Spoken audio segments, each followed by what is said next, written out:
अजी हम सुनाने जा रहे हैं कहानी घर घर की। अक्सर देखी जाती है कि पति पत्नी के बीच लड़ाई झगड़े तो होते ही रहते हैं। हम आपको दिखाने जा रहे हैं ऐसा ही एक झगड़ा जिसमें प्यार भी है और तकरार भी।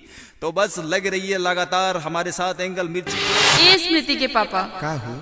देखी ना सारा गांव के लोग बाबा धाम जात बा, असो हमनियों के चले के। अब तोहरा से का छुपावे के बा? धान के रोपनी से हाथ खाली बा। अच्छा। लेकिन जब तोहार जाए के मन होइए गइल बा तो इजवी मेहदार में महेंद्र नाथ बाबा बारे आ सब बाबा के महिमा एके बा। चलो मेहदारे चलल जाओ। ना ना ना हम ना जाए, हम तो देवघर जाए देवघर। ओहो जिद छोड़ा, जौन हम कहत बानी वो सुनो ना। अरे चलो ना मेहदार। जिद छोड़ा, जिद छोड़ा,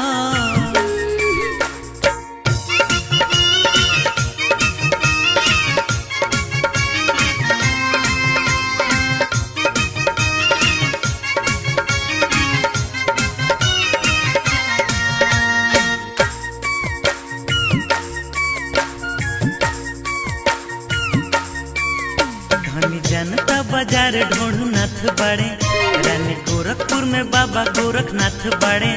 धनी जनता बाजार ढोढ़नाथ बड़े, रानी गोरखपुर में बाबा गोरखनाथ बड़े।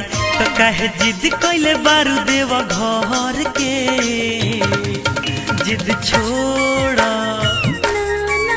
जिद छोड़ा, हे जिद छोड़ा अस देव घर के। चल मेहंदारे चल घर के, जिद छोड़ असो देव घर के। चल मेहंदारे चल घर के।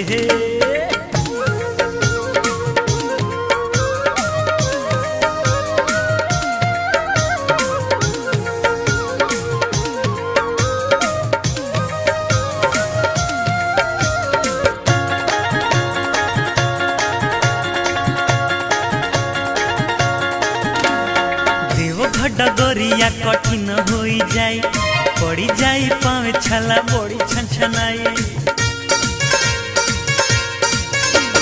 देवघर डगरिया कठिन होई जाई, पड़ी जाई पावे छला बड़ी छनछनाई। लगे सोनपुर में पूजा हरि हर के। जिद छोड़ा, जिद छोड़ा,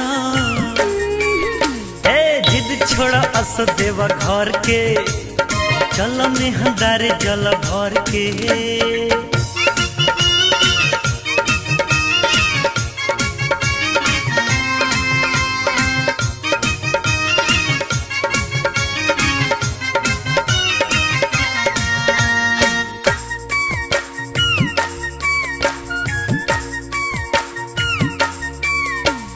प्रतापगढ़ बाबा घोई सरनाथ, बनारस में बड़े बाबा काशी विश्वनाथ। प्रतापगढ़ बाबा घोई सरनाथ, बनारस में बड़े बाबा काशी विश्वनाथ। लगे नाथ बाबा बड़े बक्सर के। जिद छोड़ा, जिद छोड़ा, जिद छोड़ा अस देव घर के। चल मेहंदारे जल भर के।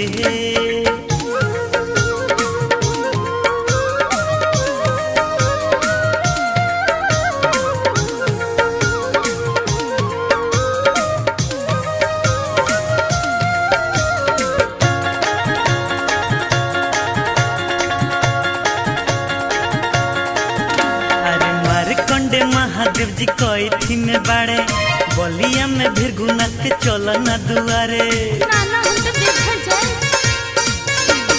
मारकंडे महादेव जी कैथी में बाड़े, बलिया में भृगुनाथ के चल न दुआरे। बाबा गरीबनाथ अपने नगर के।